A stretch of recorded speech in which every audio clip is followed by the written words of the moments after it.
Barefoot, armed with machetes and what they claim are a few stolen rifles.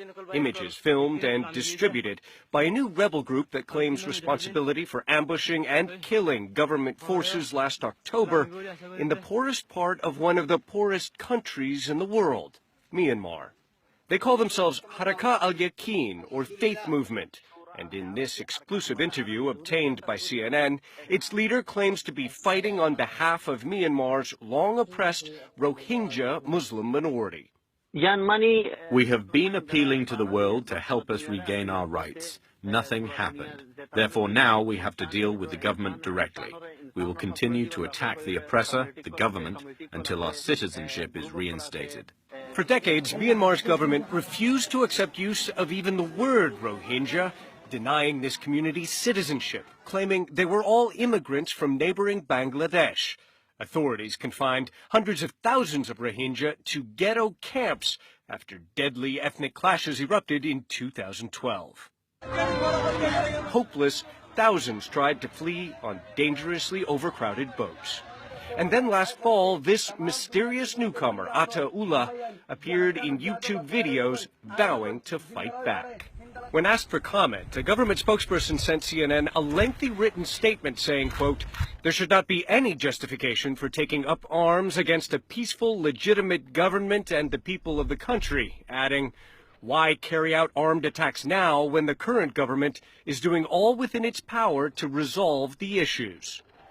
Since long-persecuted opposition leader Aung San Suu Kyi won historic elections in 2015, she launched a government committee and an international commission led by former UN Secretary-General Kofi Annan to address the Rohingya problem. But the rebel leader accuses Aung San Suu Kyi of squandering her goodwill by showing little public sympathy for the suffering of the Rohingya.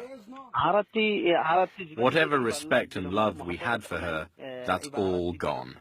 The government prohibits journalists from traveling to the conflict zone in Myanmar's Rakhine state.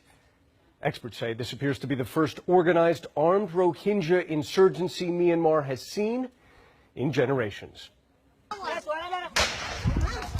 The ensuing government crackdown has sent tens of thousands of Rohingya fleeing, crossing the river to reach Bangladesh, where refugees accuse Myanmar soldiers of committing atrocities, which the government denies.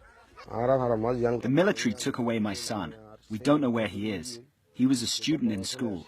Some refugees tell CNN they support al-Yaqin's armed rebellion. Our houses were burnt. That's why we came here. We were moving from village to village to save ourselves from the army.